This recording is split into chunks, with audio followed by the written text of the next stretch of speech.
Sandro, por gentileza. Esses apóstatas, existe a possibilidade deles retornarem ao Evangelho, a se arrependerem? Existe a possibilidade de se arrepender. Agora existe uma situação em Hebreus capítulo 6, que aí nós vamos discutir, vamos citar alguns comentaristas, mas no caso aqui, para tentar elucidar o que significa a possibilidade, aliás, a impossibilidade de retorno. Isso. E aí a Bíblia fala sobre um pecado que não tem perdão. Só ele, a blasfêmia, né? Então, o que eu acredito, o senhor até usou uma palavra reflexão, que dá ideia no grego, que principalmente Hebreus, que o pastor leu, ele foi escrito para cristãos. É aí que eu diferencio também até mesmo dos irmãos calvinistas, porque pegar Hebreus 6, por exemplo, os calvinistas vão defender que aquilo não é para crente. Mas eles foram iluminados, mas eles receberam a luz do evangelho. Eu defendo que ali é para crente. É para cristão, e eu explico. Quando o texto diz assim, aqueles que provaram, o autor, a ideia ali, auristo, é para você chamando a reflexão. E eu vou explicar isso melhor. Ele está dizendo assim para nós, acompanha o meu raciocínio, como se ele dissesse assim para nós, pensa assim, aqueles que provaram, que iluminaram, que receberam, ele joga essas características de um salvo. Quando a gente lê essas características, iluminados, provaram, ele quer que a gente se identifique com aquela descrição. Então, assim, a gente não pode nem deve entender que a impossibilidade de renovação seja somente a luz da queda. Eles não são, ali não é impossível de serem renovados porque eles caíram. Não é isso. Até porque todos caíram, se arrependerem, eles podem voltar. O que indica a impossibilidade de renovação? É a crucificação de Cristo de novo. Então ele está tratando ali de um exagero. Ele está dizendo, é impossível que Cristo seja crucificado de novo. Então o que acontece? Então por que ele está falando para salvos? E ali eu entendo que é salvos. Eu não entendo que a Bíblia dá sinais de que esses irmãos possam cair. Mas ele trabalha com alertas. Como você vê uma placa de trânsito, ó, cuidado, buraco à frente. Ele não quer dizer que ele não está desafiando a sua inteligência, mas o autor, ele espera que o melhor de você, o melhor de quem está lendo. A Bíblia trata muito com essas advertências. Então, quando a gente lê Hebreus, quando a gente lê Paulo, falando dessas possibilidades, ele está falando para irmãos, para alertar esses irmãos dessa possibilidade, mas não é uma possibilidade real. Deus, ele nos mantém salvos, nos alertando. Através de alertas. Olha, cuidado com isso, cuidado com aquilo. As palavras se e então, ou que você possa, ou que talvez isso vai acontecer na Bíblia, não dá a ideia de que a salvação pode ser perdida. A ideia de que a gente só é salvo se fizermos alguma coisa, se eu guardar, se eu lutar, se eu me mantiver, é projetar o que o texto não diz. O texto não diz isso, mas são alertas que Deus dá para nós. Olha, cuidado que você pode cair. Cuidado que isso pode acontecer. Deus não está nos enganando também, até porque ele é soberano, né? Sim. O pastor é soberanista. Ele não está nos enganando, mas ele está nos alertando. E essa é a forma que Deus escolheu para nos manter no caminho salvífico.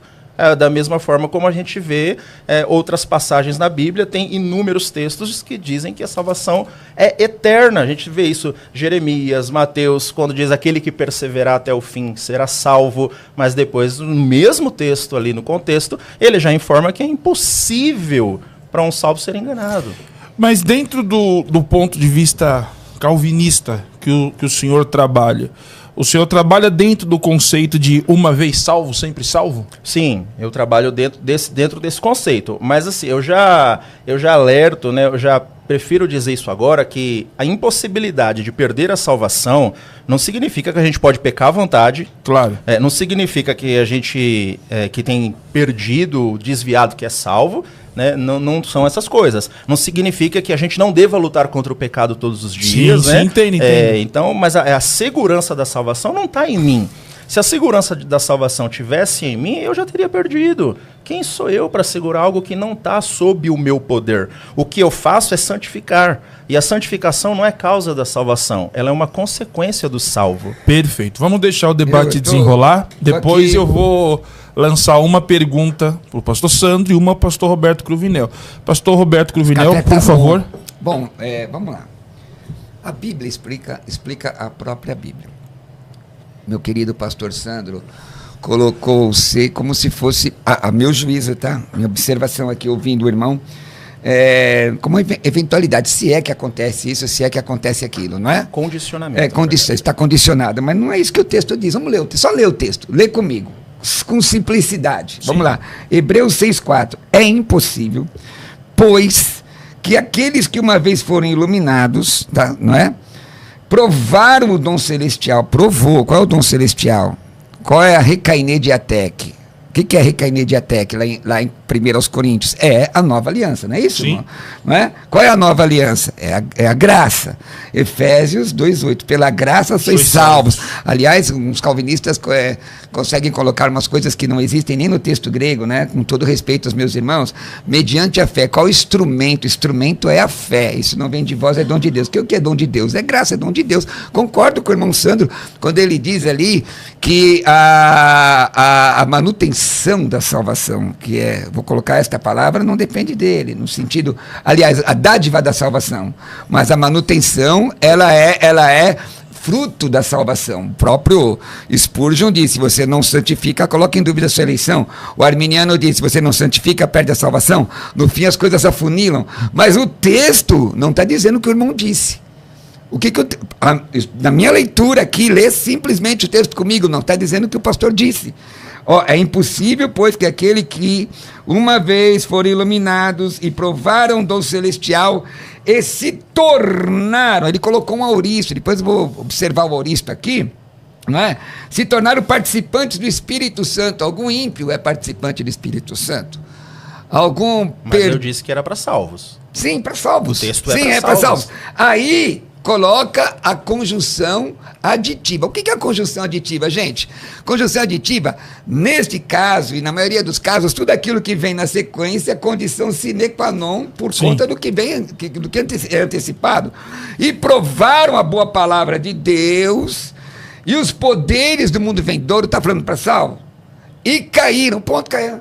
Aí, o que aconteceu com eles? Eles caíram. Se eles provaram, caíram. A discussão aqui, que não é tema do debate, mas se quiserem podemos entrar, o que significa a questão impossível outra vez renová-los?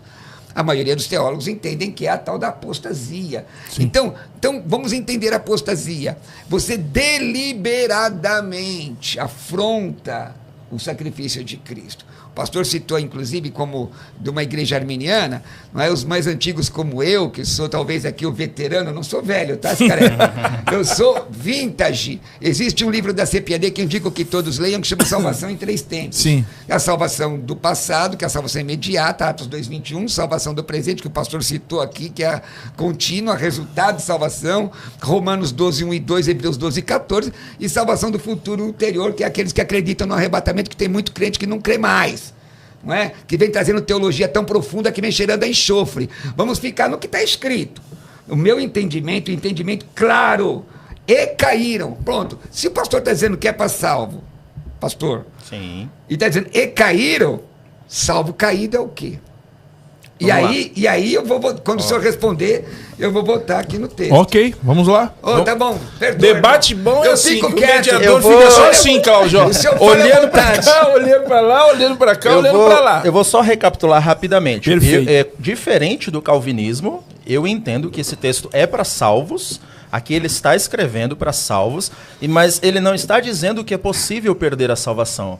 Ele está usando placas justamente para nos manter salvos. Hebreus capítulo 6, e vamos para o texto, né? Perdão, pastor, só me permite uma parte. Se o senhor usa a palavra nos manter, já pressupõe cair. Mas tudo bem, vai lá. Não, eu vou explicar isso. Era uma das perguntas que eu iria fazer, mas tudo bem, vamos lá. A forma como Deus nos vai assegurar a salvação é nos alertando, faz parte do processo de santificação. Levítico 20, versículo 7 e 8 diz que, o 7 diz que nós temos que nos santificar, e o 8 diz que pastor, Deus que nos santifica. Para quê? Se não tem possibilidade de perder. Mas calma, pastor. Calmo, filho. Deixa eu explicar aqui. O autor aos Hebreus, ele está usando alerta, justamente porque ele está escrevendo o contexto da carta, não é para ímpio, ele está falando para cristãos que estão voltando para a lei, né? Estão voltando para a lei. Vamos aqui para o texto. esse autor aos Hebreus, ele tem tanta certeza de que a salvação não se perde, ele tem tanta certeza da salvação dos irmãos, e ele usa como modo de advertência que o versículo de número 9 de Hebreus 6, ele diz: quanto a vocês, meus amados, quanto a vocês, ainda que falamos dessa maneira, que maneira? Que vocês foram iluminados e tal, e caíram, ainda que falamos desta maneira, estamos certos. É uma certeza de que coisas melhores o esperam. Que coisas melhores? Com respeito, coisas relacionadas com a salvação. O senhor acabou de ler, você